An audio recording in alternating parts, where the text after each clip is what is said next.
नमस्कार. निरूपावरती आता सगळेजण खूपच चिडलेले असतात. त्यावेळेला मीरा निरूपाच्या अंगावर धावत जात बोलते, बाईसाहेब, मला तर माहितीच होतं की तुम्ही माझा रागराग करता. तुम्हाला माझी प्रगती बघवतच नाही. तुम्हाला मी पुढे गेलेलं चालतच नाही. पण बाईसाहेब, तुम्ही माझ्यावरती एवढं चिडताच का? मुळात तुम्ही मला या घरची सून मानत नाही. तुम्ही मला तो मानसुद्धा देत नाही. नाही, तुम्ही माझ्या सासूबाई. मग तुम्ही माझ्यावरती एवढा आवाज का चढवता आणि का माझ्या नको त्या गोष्टींमध्ये तुम्ही ढवळाढवळ करता? आजपर्यंत तुम्ही यांच्या आई आहात म्हणून मी गप्प बसले. पण प्रत्येक वेळेला मी गप्प बसेनच असं नाही ना. आज मी ऑर्डर पूर्ण केली होती. माझ्या नवऱ्याने तिथे शब्द दिला होता आणि तुमच्यामुळे हे सर्व घडून आलं. तुमच्यामुळे माझ्या नवऱ्याची मान खाली गेली असती. नशीब माझ्या नवऱ्याचं डोकं चाललं आणि तुमचा नंबर ट्रेस केला. तेव्हाच कळलं की तुम्ही त्या माणसाशी बोलताय. अहो बाईसाहेब, असं का वागता? त्यावेळेला सुधाकरराव बोलतात, मीरा मीरा शांत हो. मी तुला हेच सांगण्याचा प्रयत्न करत होतो, मीरा कधीतरी सुधार स्वतःला. पण तू मात्र अजिबात सुधारत नाही स्वतःला. अगं, तुला किती वेळा सांगितलं नको त्या माणसांच्या नादी लागूच नकोस. पण नाही, तुला मात्र याच माणसांच्या नादी लागायचं आहे.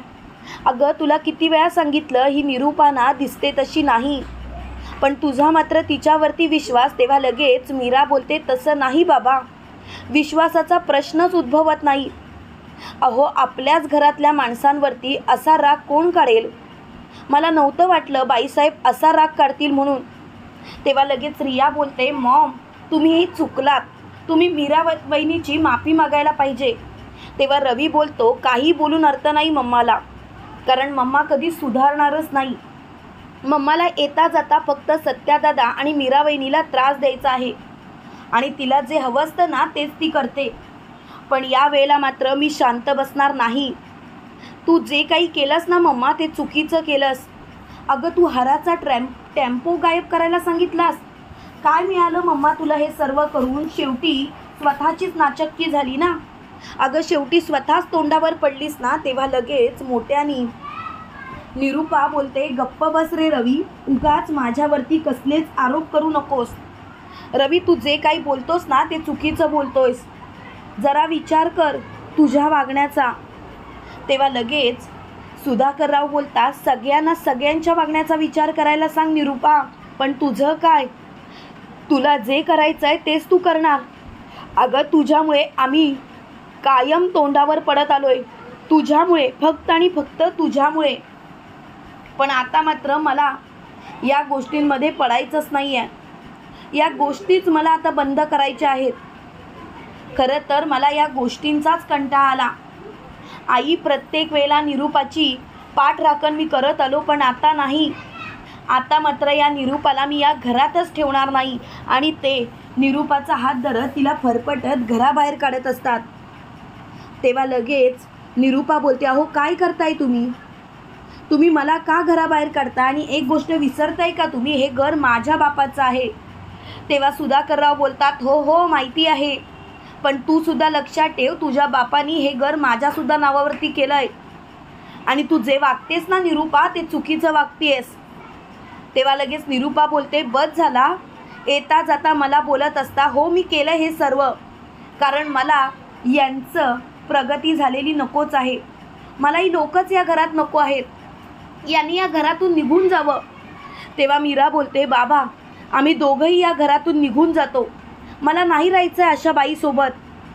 खरं सांगायचं तर या बाईची लायकीच नाही आहे आमच्यासोबत राहायची.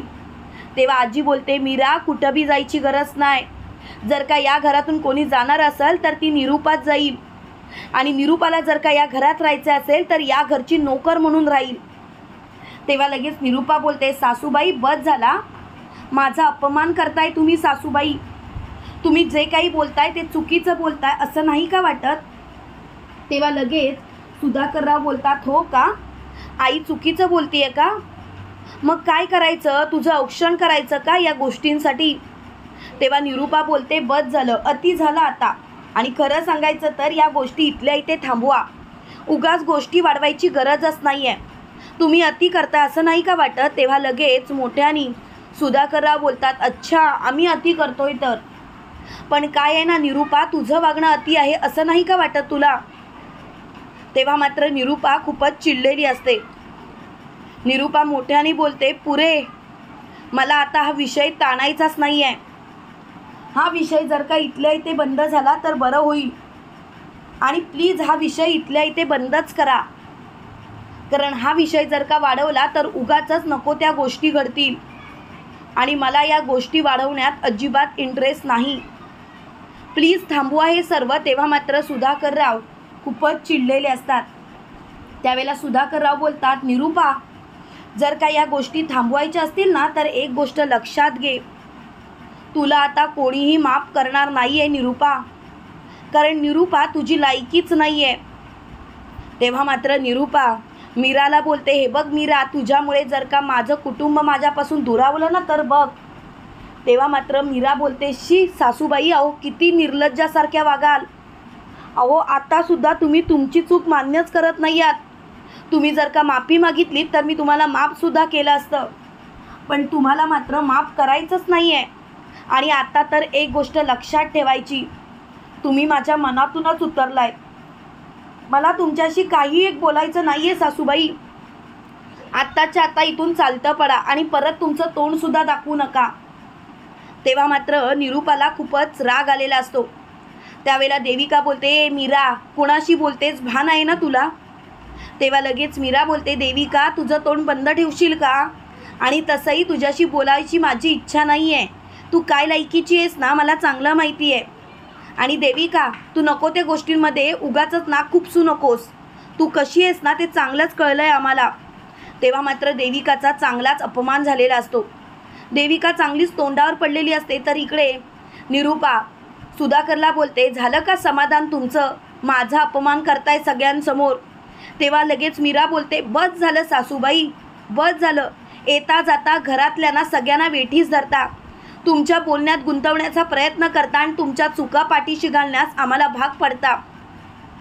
पण या वेळेला मात्र मी तुमची चूक पाठीशी घालणार नाही. कारण या वेळेला तुम्ही जे काही वागलायत ना सासूबाई, त्याची शिक्षा मात्र तुम्हाला मिळणारच. आणि त्यासाठी मी तुम्हाला कधीच माफ करणार नाही. सासूबाई, तुम्ही तर माझ्या मनातूनच उतरलात. आणि खरं सांगायचं तर यापुढे तुमचं मन जिंकण्यासाठी मी काहीच करणार नाही.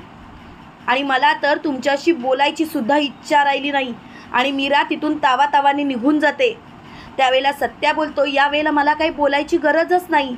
कारण जे काही बोलायचं आहे ना निरूपा, तुला ते धूमकेतूनीच चांगलंच सुनावलं आहे. आता तरी लाज बाळग आणि स्वतःचं तोंड लपव. तेव्हा मात्र निरूपा हादरते. तुम्हाला काय वाटतं मित्रांनो, खरोखर निरूपाला तिची योग्य ती लायकी कळेल का? कमेंट करून नक्की कळवा. आणि असेच मालिकेंचे नवनवीन अपडेट पाहण्यासाठी व्हिडिओला लाईक आणि चॅनलला सबस्क्राईब करायला विसरू नका. थँक्यू.